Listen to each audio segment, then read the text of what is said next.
الأحبار والرهبان ليأكلون أموال الناس بالباطل ويصدون عن سبيل الله والذين يكنزون الذهب والفضة ولا ينفقونها في سبيل الله فبشرهم بعذاب أليم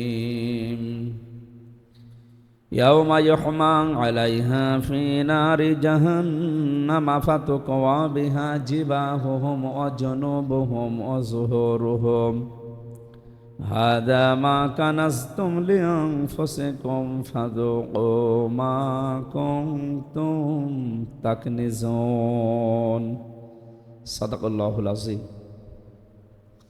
عن أبي هريرة رضي الله تعالى عنه قال قال النبي صلى الله عليه وسلم لكل شيء زكاة وزكاة جسد الصوم رواه ابن ماجه. وقال تعالى في شان رسوله وما زادهم إلا إيمانا وتسليما اللهم صل على محمد وعلى آل محمد كما صليت على إبراهيم وعلى آل إبراهيم إنك حميد مجيد اللهم بارك على محمد وعلى آل محمد كما باركت على إبراهيم وعلى آل إبراهيم إنك حميد مجيد আলহামদুলিল্লাহ প্রশংসা আদায় করছে আমাদের মালিক মহান রব্বুল ইজ্জাতুল জালালের। রমজানুল মোবারকে এই গুরুত্বপূর্ণ সময় জমার দিন আজানের সাথে সাথে তার ঘর মসজিদ।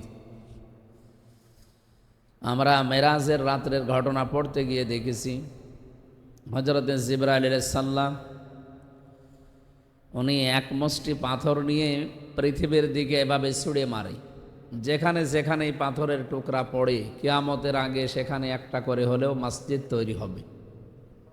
তো এখানে আদর্শ পাড়া রূপনগর না কি যেন এই জায়গায় যে জামে মসজিদ এর নাম কি? রূপনগর আদর্শ জামে মসজিদ, আদর্শ পাড়া জামে মসজিদে কুষ্টিয়া। এটা রেকর্ড হচ্ছে, সারা দুনিয়ায় চলে যাচ্ছে, এই জন্য বললাম পোড়াটা। আদর্শ পাড়া রূপনগর জামে মসজিদ, এখানে অবশ্যই জিবরাইলের হাতের নিক্ষেপ করা একটা পাথর পড়েছিল, নয়তো এখানে মসজিদ হতো না। এটাতে অনেক দামি দামি জায়গা আছে। আপনি সবচাইতে দামি জায়গা কুষ্টিয়া এখন ওই যে পপুলার হাসপাতাল, সানো হাসপাতাল, এই সমস্ত জায়গাগুলো বলেন, তার তুলনায় এই জায়গার দাম কি খুব বেশি? এখানে যদি 30 লাখ টাকা কাটা হয়, ওখানে 1 কোটি টাকা কাটা হবে। কুষ্টিয়ার সবচাইতে দামি জায়গা যেহেতু ওইগুলো, মজমপুরের গেট, ওই সমস্ত জায়গায় কিন্তু মসজিদ তৈরি হয়নি। তৈরি হয়েছে মানুষের সেবার জন্য বিভিন্ন প্রতিষ্ঠান। অথচ এই যে দেখেন একেবারে জঙ্গল এলাকা মনে হচ্ছে, এখনো বাড়িঘর তৈরিও হয়নি ওইভাবে। এই জায়গাতে আল্লাহ রাব্বুল আলামিন তার একটা ঘর অলরেডি তৈরি হওয়া আরম্ভ হয়েছে। আশা করছি এর পূর্ণাঙ্গ কাজ শেষ হবে ইনশাআল্লাহ। আমরা এই যে কিছু মন্ত্রণালয় আছে বাংলাদেশে, কালকেও একজন এসেছিল ইঞ্জিনিয়ার, এখানকার দায়িত্বে যিনি আছেন, আমার মনে হয় সহকারী সেক্রেটারি ওই যে খায়রুল ইসলাম আছে না আমাদের জামাত ইসলামী বাংলাদেশের, ওনার কাছে একটা তালিকা আছে। এখানে যারা দায়িত্বে আছেন একটু যোগাযোগ করবেন। আমাদের 21টা ওয়ার্ড আছে কুষ্টিয়া পৌরসভায়, যেখানে নতুন মসজিদ তৈরি হচ্ছে। এই জায়গার জন্যে 2 লাখ থেকে 10 লাখ টাকা পর্যন্ত দেবে তারা। একটা চিঠি দেওয়া লাগে, ওখান থেকে দিয়ে দেয়। তা আমার মনে হয় এইটাই আসল হকদার। এখন এর যা অবস্থা, এর উপরেও মনে হয় তৈরি করা লাগবে আরও, অন্তত কিছু টাকা হলেও কাজটা, এই সিঁড়ি ঘর মর দিয়ে আর ওই সামনের কিছু কাজ বাকি আছে। আশা করছি এগুলো কমপ্লিট হবে। আল্লাহর ঘরের কাজ বেজে থাকে না, উনি নিজেই এগুলো তৈরি করেন। মান বানা লিল্লাহি মাসজিদান বানাল্লাহু লাহু বাইতান ফিল জান্নাহ। হাদিস শরীফের কথা হচ্ছে, যারা একটা মসজিদ তৈরি করে তার জন্য আল্লাহ জান্নাতে একটা ঘর বানায়। আপনি কথাটা শোনার পরে হয়তো এখনো বোঝেননি। এখানে মান বানা লিল্লাহি মাসজিদান আছে, মসজিদ বলতে এরকম এই যে এদিকে 50 হাত এদিকে 50 হাত এরকম লম্বা চওড়া হওয়া লাগবে এর নাম না। মসজিদ মানে কি? সেজদা দেওয়ার জায়গা। মাসজিদুন শব্দের শাব্দিক অর্থ সেজদা দেওয়ার জায়গা। একটা মানুষ সেজদা দিতে কত জায়গা লাগে? এই 2 হাত মতো জায়গা হলে সেজদা দেওয়া যায় না? তার মানে এই যে আপনারা টাইলস লাগিয়েছে, মনে হয় 2টা টাইলসে একটা সেজদার জায়গা হয়ে গেছে। তার মানে 2টা টাইলসের টাকাও যদি কেউ এই পৃথিবীতে কোনো ঘর, যেগুলো আল্লাহর ঘর বলে পরিচিত মসজিদ, সেখানে কাজে লাগায়, এই 2টা টাইলসের জায়গায় 1 হাত জায়গার জন্য আপনি একটা বিশাল ঘর জান্নাতে পাবেন। আমরা এই সুযোগ যাদের আছে, সামর্থ্য যাদের আছে, আমরা যেন হেলায় খেলায় নষ্ট না করি। সুযোগ পেলে এরকম কাজে আপনার সমর্থন, আপনার অর্থ, আপনার সম্পদ যেন ব্যয় হয়। কারণ এখন মারা গেলে আপনার সন্তানাদি সম্পদ এগুলো আল্লাহ রাস্তায় আপনার জন্যে ব্যয় করতেও পারে, আবার খারাপ কাজেও ব্যয় করতে পারে। তা আমরা যেহেতু দুনিয়ার জীবনটা এরকম, আমরা যেন ধোকায় পড়ে বোকা হয়ে না থাকি। যতটুকু পারি আল্লাহর ঘর এরকম যেখানে আছে, এই ঘর বলেই কথা না, তামাম পৃথিবীতে যত মসজিদ আছে যেখানে আছে সবগুলো আল্লাহর ঘর। এই যে মসজিদে সেজদা দিলে অন্যান্য জায়গার চাইতে 27 গুণ বেশি সওয়াব পাওয়া যায়। কেন? কারণ এটা মসজিদ শব্দটার নামকরণ তো খেলা করার জন্য করা হয়নি, এটা সেজদারই জায়গা। হ্যাঁ, যদিও তা মুমিনদের জন্য তামাম দুনিয়ায় সেজদার জায়গা, আপনি যেখানে সেখানে সেজদা দিলেও আপনার সেজদা কবুল হবে। কিন্তু মসজিদে এসে জামাতের সাথে কেউ যদি সেজদা দেয়, ওয়া আকিমুস সালাতা ওয়া আতুজ যাকাতা ওয়ারকাউ মা'আর রাকিঈন, আল্লাহর নির্দেশ তোমরা নামাজ কায়েম করো, সম্পদ থাকলে যাকাত দাও, আর রুকুকারীদের সাথে রুকু করো।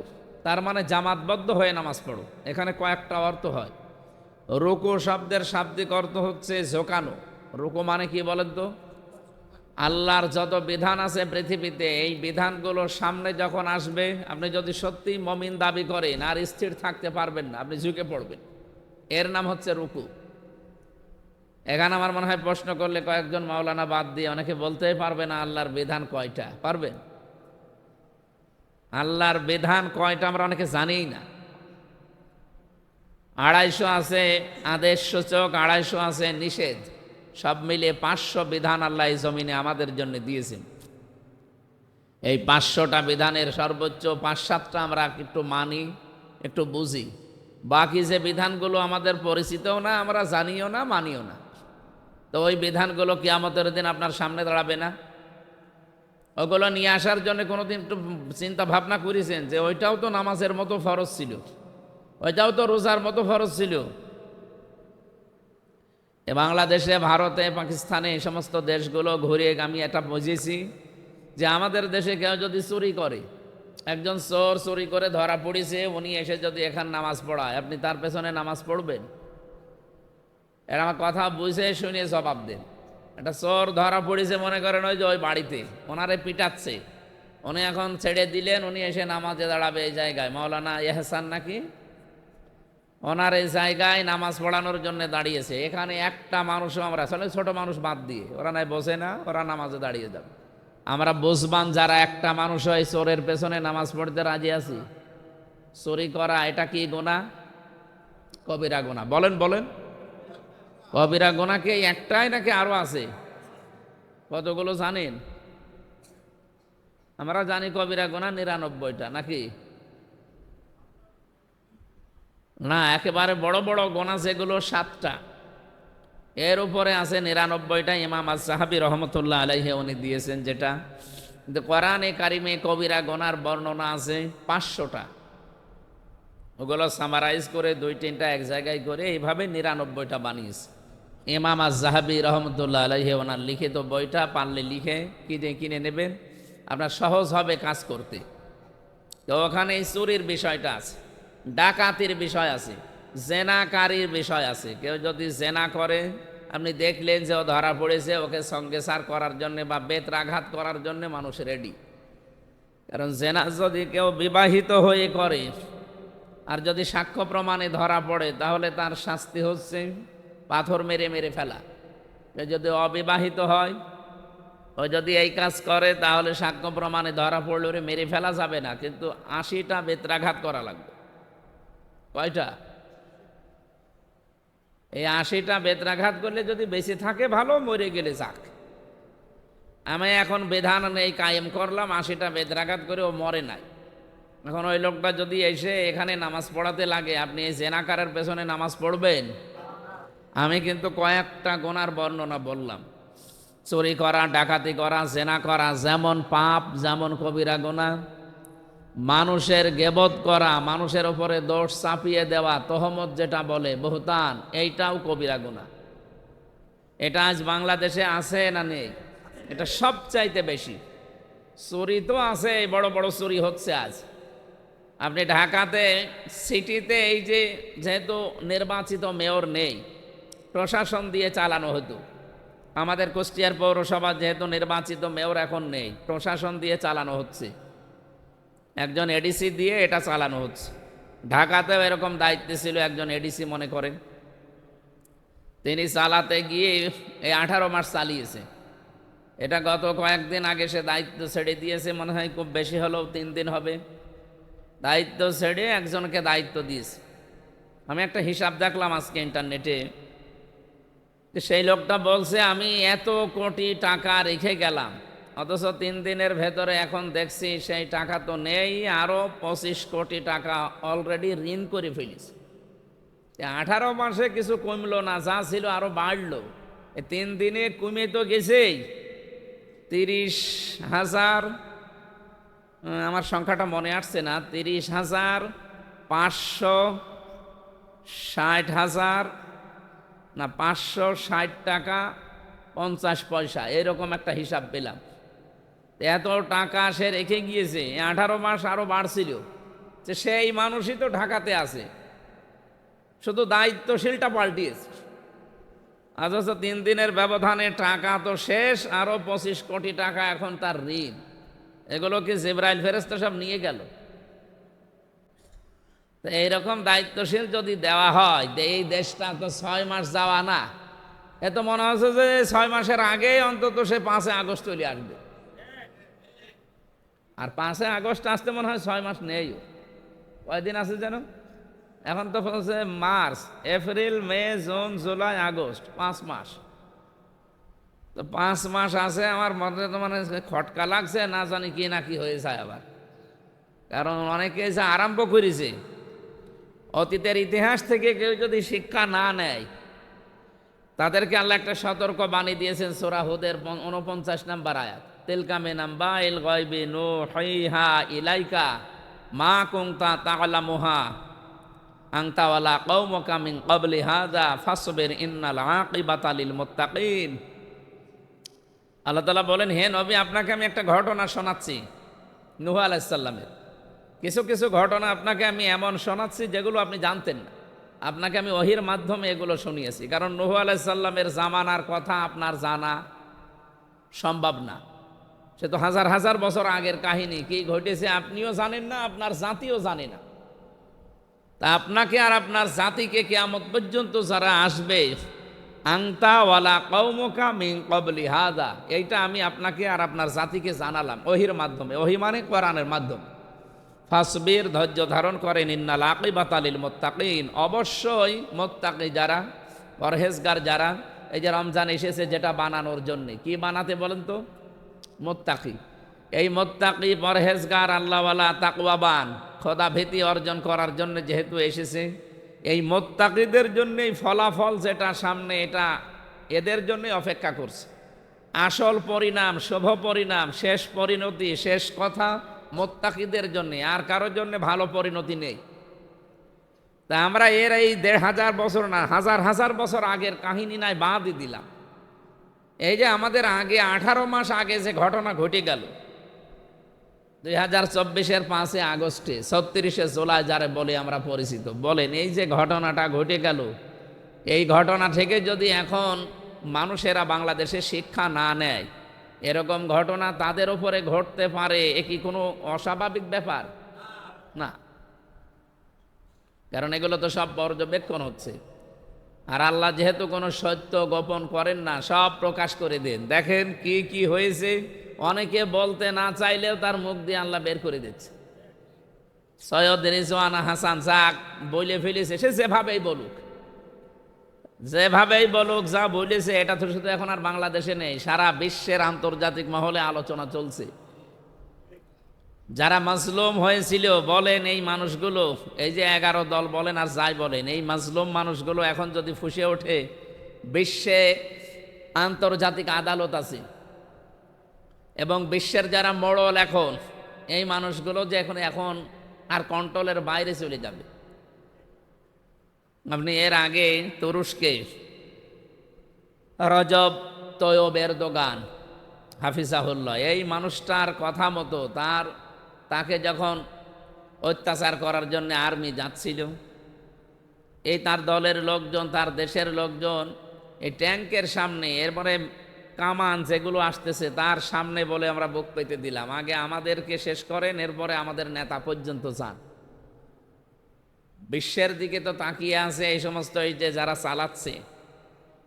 তা আমার মনে হয় ওই সমাজ যেহেতু পারে নাই, কারণ ওগুলো নিজে করে আমার নিজের বিপদ আমি ডেকে আনবো। এই যে জুলুম, অত্যাচার, নির্যাতন যাই করবেন, এগুলো তো সব রেকর্ড হচ্ছে। আর এগুলো বিশ্ব যখন দেখে চাপ দেবে, তখন আপনি যতটুকু জায়গায় আছেন এই জায়গায় বসে আপনি কিছুই করতে পারবেন। বাধ্য হবেন খালেদা জিয়া যেটা করেছিল, যখন তার নিজের দলের ভেতরে বেড়ে গেল, কন্ট্রোলের বাইরে, তখন তিনি র্যাব তৈরি করে ওগুলোকে সাইজ করেছিলেন ক্রস ফায়ারের নাম দিয়ে। জনাব তারেক রহমান আমাদের মাননীয় প্রধানমন্ত্রী, উনি ভালো মানুষ, কিন্তু উনি ভালো যেন না থাকে এই জন্যে অনেকেই চেষ্টা চালাচ্ছে। তার পেছনে যারা আছে, এমনকি প্রতিবেশী যারা আছে, তারা তো তাকে ভালো থাকতে দেবে না। এখন সে তো তার নিজেকে বাঁচানোর জন্য হলো তার মায়ের মতো শেষ পর্যন্ত দেখা যাচ্ছে যারা আজ মানুষের বাড়ি ঘর লুট করছে, মানুষকে মিথ্যা মামলা দিচ্ছে, এমনকি যে মানুষগুলো সুখে শান্তিতে থাকতে দেয় না, অস্থিতিশীল করে তোলে, এই যে সন্ত্রাসী কর্মকাণ্ড বলেন, এরপরে আরও যে সমস্ত কাজ কারবার আছে, এগুলোর তকমা যখন জঙ্গি নামে পরিচিত হয়ে যাবে, কারণ একজন মানুষ বাড়িতে ঘুমিয়ে আছে, আপনি যে মানুষের বাড়িতে কোপাচ্ছেন, এগুলো কুষ্টিয়াতে কিছু ঘটেনি না ঘটতেছে, এর প্রমাণ এই যে বড়িয়া, ভাদালিয়া, বড়িয়া, এরপরে আমাদের মনোহর দিয়া, কালকে বটতলি, কুমারগাড়া, এই সমস্ত জায়গাগুলোতে পর্যবেক্ষণ চলছে। কিন্তু একটা মানুষ হেঁটে যাচ্ছে, তারে আপনি পিটিয়ে 2টা পা ভেঙে দিলে, এটাকে মনে করছেন এই শেষ, এর কি কোনো ফলাফল নেই? তো এইগুলো যখন বেশি হয়ে যাবে, এই 22 দিনেই যা দেখিয়েছে, এই নিয়েই উনি চিন্তায় আছে। আমি সেই দিন ইফতারি অনুষ্ঠান ছিল ঢাকাতে, জামাত ইসলামী বাংলাদেশের পক্ষ থেকে মাননীয় প্রধানমন্ত্রী জনাব তারেক রহমান, ওনার সাথে আমার পাশাপাশি সিট পড়েছিল, কথা বলছিলাম। আমারে বলছে, মাওলানা আমার বাবার জন্য দোয়া করেন, এগুলো আমি দেখি। তা আমি বললাম, আপনিও বাবার মতো হন, আপনার জন্য দোয়া করব। আপনার বাবা যা করেছিল ওইভাবে আপনিও কাজ করবেন, আপনার জন্য দোয়া করবো। আরও অনেকগুলো কথা আমাকে শুনিয়েছে, আমাকে উপদেশ দিয়েছে, আমরা যেন ওইভাবে চলতে পারি। তো ওনার কি চেহারার ভেতরে আমি তো একটু আন্দাজে তাকাই না, তাকালেই তো কিছু না কিছু আবিষ্কার করতে পারি। কারণ আমাদের নজর হচ্ছে শুধু র না, আমাদের নজর হচ্ছে নাজারা। র মানে এমনি দেখা, আমি মাওলানার দিকে এমনি দেখলাম, কিন্তু নাজারা মানে এমনি দেখা না।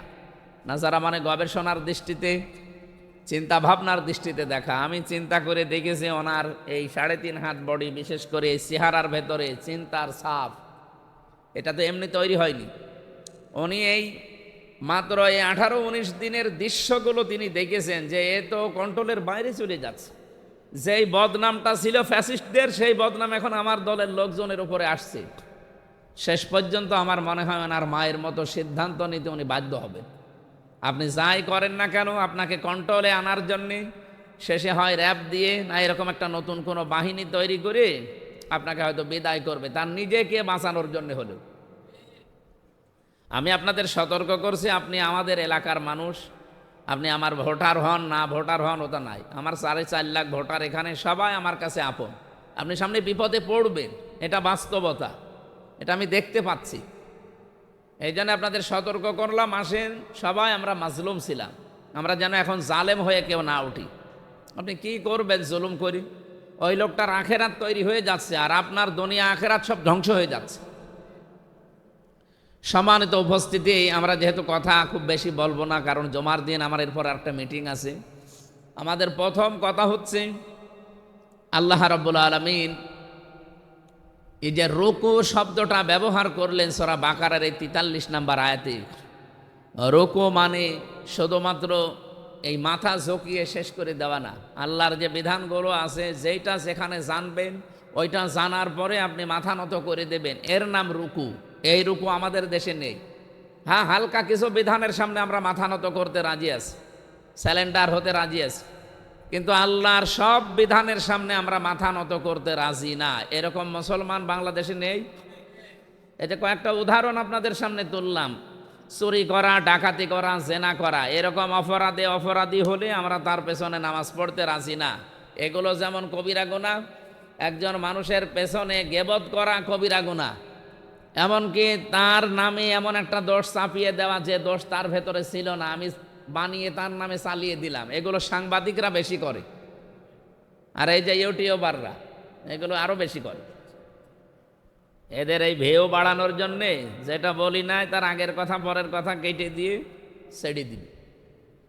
আমি এক জায়গায় বলেছিলাম, ইয়া আইয়ুহাল্লাযীনা আমানু, হে ঈমানদারেরা, লা তাকরাবুস সালাতা ওয়া আনতুম সুকারা, তোমরা নামাজের ধারে কাছে যেও না যতক্ষণ নেশাগ্রস্ত থাকো। নেশাগ্রস্ত অবস্থায় ধারে কাছে নামাজের যাওয়া যাবে?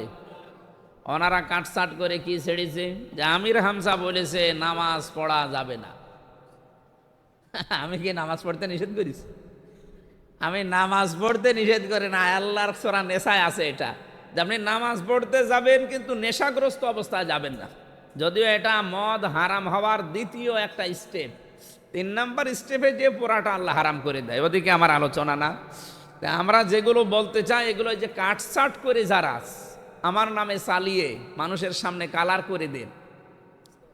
আমি নাকি 19 সালে এই কথা বলেছিলাম যে জন্য কোনো চোর ডাকাত সন্ত্রাসী যদি ধরতে পান পিটিয়ে মেরে ফেলবেন, কোনো বিচার হবে না। এ কথা কি আমি আমার কি পাগলা কোত্তায় কামড় দিয়েছে যে এরকম কথা আমি বলবো? আমি আইন হাতে তুলে নিতে বলবো?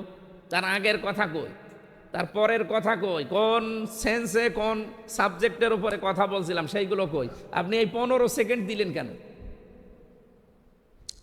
এইটা দেওয়ার পরে কুষ্টিয়ার সাংবাদিক নামে কলঙ্ক যারা, এদেরকে আমার মনে হয় এই রক্ত পরীক্ষা করা দরকার। এই সাংবাদিক নামে কিছু কলঙ্ক আছে, এরা ছড়িয়ে দিয়েছে যে উনি মব তৈরি করে এই দেশে কি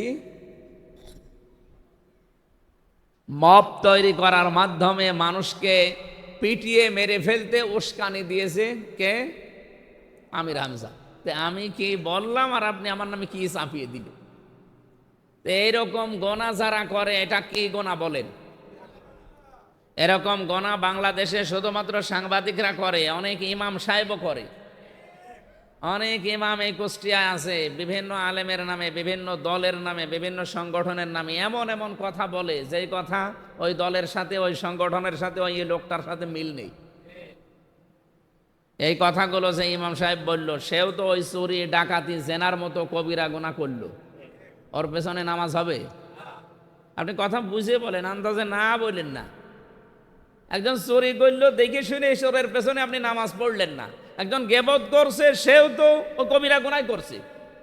চুরি করাও কবিরা গুনাহ, গীবত করাও কবিরা গুনাহ, দুইজনের একজনের পেছনেও নামাজ হওয়ার কথা।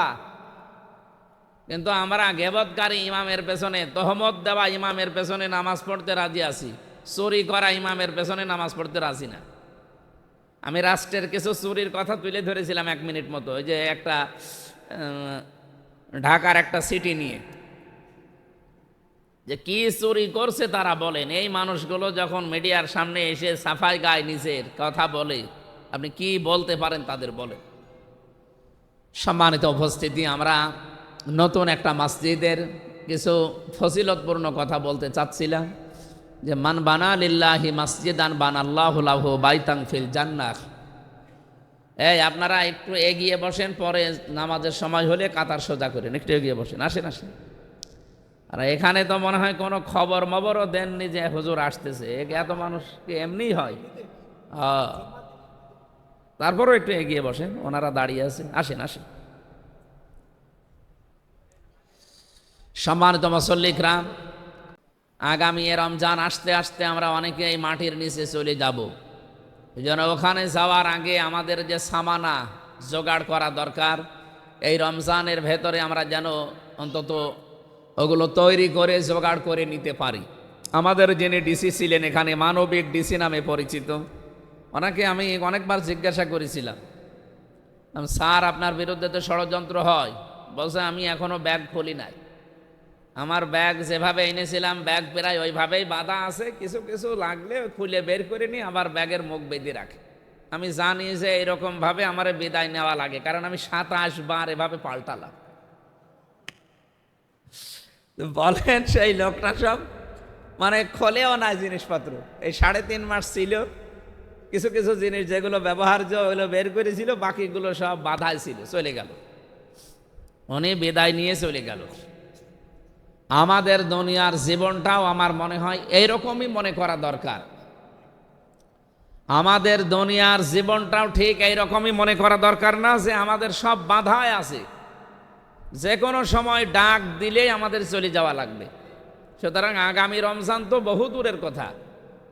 হজরতে আলী রাদিয়াল্লাহু তাআলা আনহুকে নবীজি মাঝে মাঝে বলতেন, জামাই তুমি মৃত্যুকে কত দূরে মনে করো? তিনি বলতেন, হে রাসূল আমি ওযু করেছি, এই অজু থাকা পর্যন্ত আর একটা অজু করা যায়, এই সময়ের দূরত্বকে আমি মৃত্যু মনে করি। উনি বললেন না, সালাম ফিরিয়েছো একদিকে, আর একদিকে সালাম ফেরাতে পারবা এই গ্যারান্টি তোমার হাতে নেই, এর আগেই মরণ চলে আসতে পারে।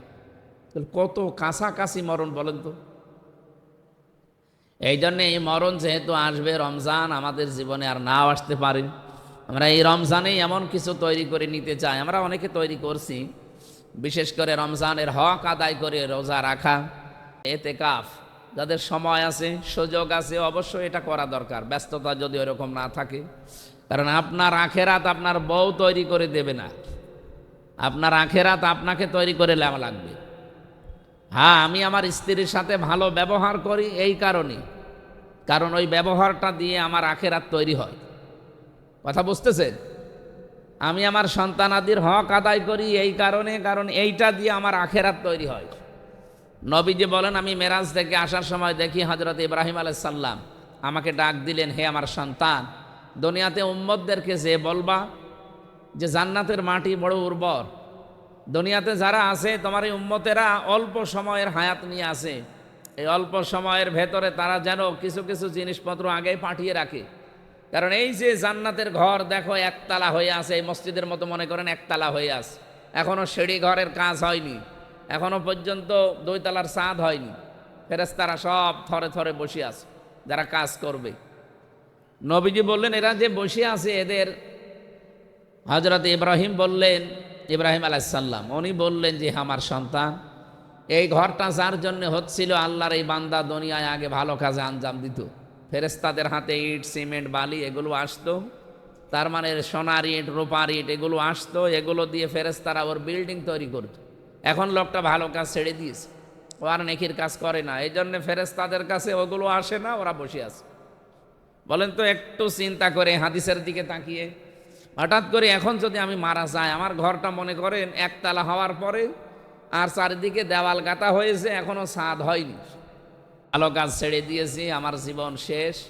মরে যাওয়ার পরে ওই রকম একটা ঘর যদি আল্লাহ আমারে দেয়, তা আমার সারা জীবনের আফসোস থাকবে না?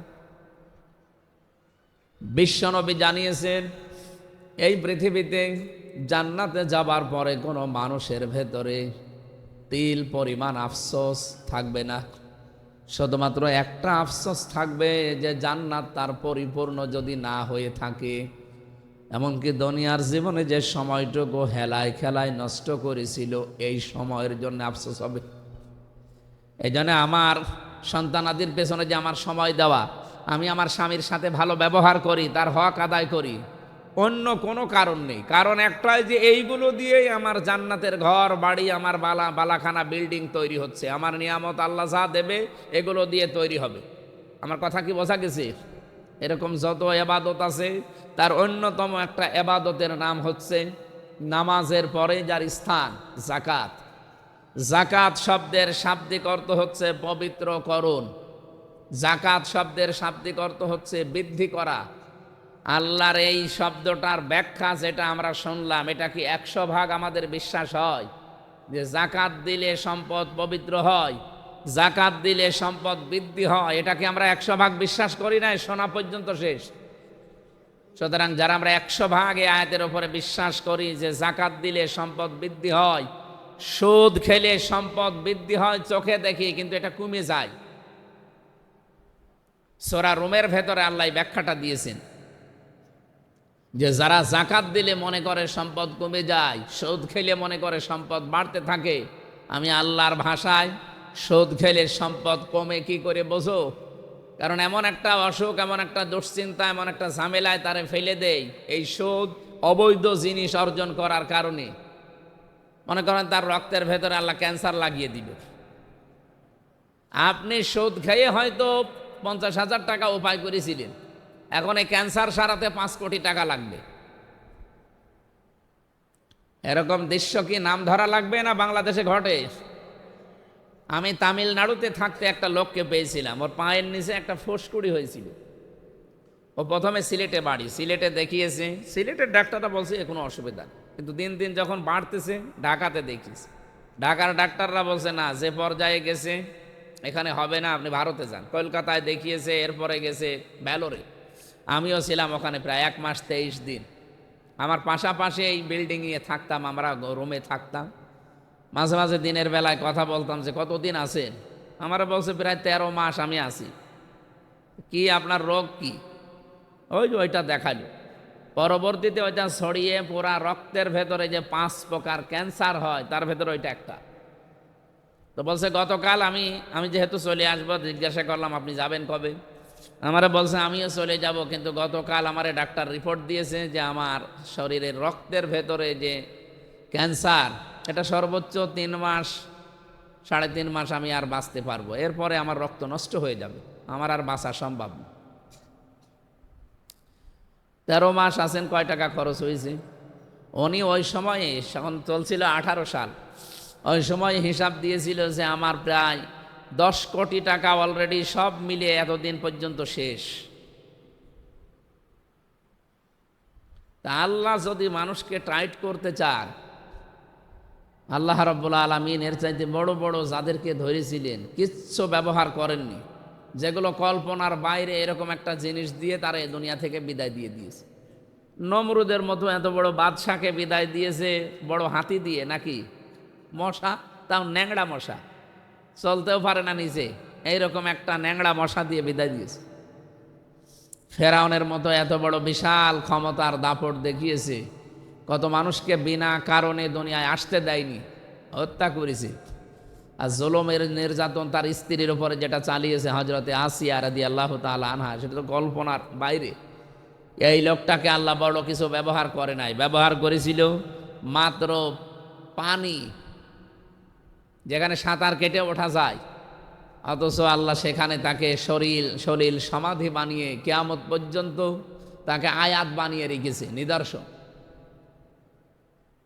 সম্মানিত ভাইরা, আমাদের জীবনেও এরকম কিছু যেন না চলে আসে। মাস্তানি করা যাবে না আল্লাহর সাথে, আল্লাহর বান্দাদের সাথে, মানবতার সাথে। আপনি যা করছেন এটা কিন্তু সব রেকর্ড হয়ে থাকছে। এটা যদি ঘুরে আসে, হিন্দুদের সাথে আমি এখন কথা বলি মিশিয়ে, ওরা বলে যে কালকে একটা হিন্দু অফিসার ছিল, মনে হয় এএসপি, উনি আমারে বলছিল যে এমপি সাহেব, এই যে ভালো ভালো কাজ করলে আবার দুনিয়ায় ভালো হয়ে আসা যায়। যদি ভালো ভালো নেকির কাজ করা যায় তাহলে এইটার ফল যেমন দুনিয়ায় পাওয়া যায়, আবার মারা গেলে ভালো হয়ে আবার এই পৃথিবীতে ভগবান পাঠায়। আর যদি আমরা খারাপ কাজ করি, এই খারাপ কাজের অ্যাকশন হয় আমার উপরে, আমার পরিবারের উপরে, আমার বংশের উপরে, অথবা মরে গেলে আল্লাহ আমাকে কুকুর করে, শিয়াল করে, বিড়াল করে আবার পাঠিয়ে এই পাপের শাস্তি দেবে। ওরা পুনরুজ্জন্মে বিশ্বাস করে না, পুনরুজ্জন্মে যে আর একবার জন্মাবো। কিন্তু আমরা যারা মুসলিম, আমাদের হয়তো ওই বিশ্বাসটা নেই, কিন্তু আমাদের আর একটা বিশ্বাস আছে না, কি? আমরা পুনরুত্থানে বিশ্বাস করি, যে আমরা আর একবার পৃথিবীতে আসলেও আর একবার আল্লাহ আমাদেরকে বানাবেন, জীবিত করবেন, এবং তার সামনে দাঁড়িয়ে এই 50, 60, 70, 80 বছরের কর্মকাণ্ডের হিসাব দেওয়া লাগবে। এই হিসাব যেন দেওয়া না লাগে কঠিন কড়াভাবে, এই জন্যই ছোট্ট এই দুনিয়ার জীবনটায় আমাদের নিজেদের হিসাব এখনই করা দরকার। আল্লাহ রাব্বুল আলামিন এখানে যে দুইটা আয়াত পড়েছিলাম, 34 এবং 35 নম্বর আয়াত সূরা তাওবার, এখানে জাকাত ভিত্তিক অর্থনীতির কথা, জাকাতের যে ফজিলতের কথা তিনি জানিয়েছেন। বহু মানুষ এই বিধানটা সম্পর্কে একেবারে উদাসীন। নামাজ রোজা এই দুইটা ঠিক আছে, টাকা থাকলে মানুষ হজও করে আসে, কিন্তু জাকাতের যে এটা ফরজ বিধান, এটা যে একটা সেতুবন্ধন সমাজে, এটা গরিব এবং ধনীর ভেতরে যে একটা পার্থক্য তৈরি না করে সমান করে দেওয়ার নিয়ম, এটা আমরা অনেকে জানিও না।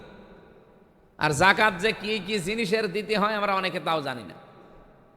জাকাত না দিলে কি কি শাস্তি হয়, এখানে আল্লাহ নিজে বলছেন, ইয়াউমা ইউহমা আলাইহা ফি নারি জাহান্নাম ফাতুকুয়া বিহা জিবাহুহুম ওয়া জুনুবুহুম ওয়া যুহুরুহুম হাযা মা কানাসতুম লিআনফুসিকুম।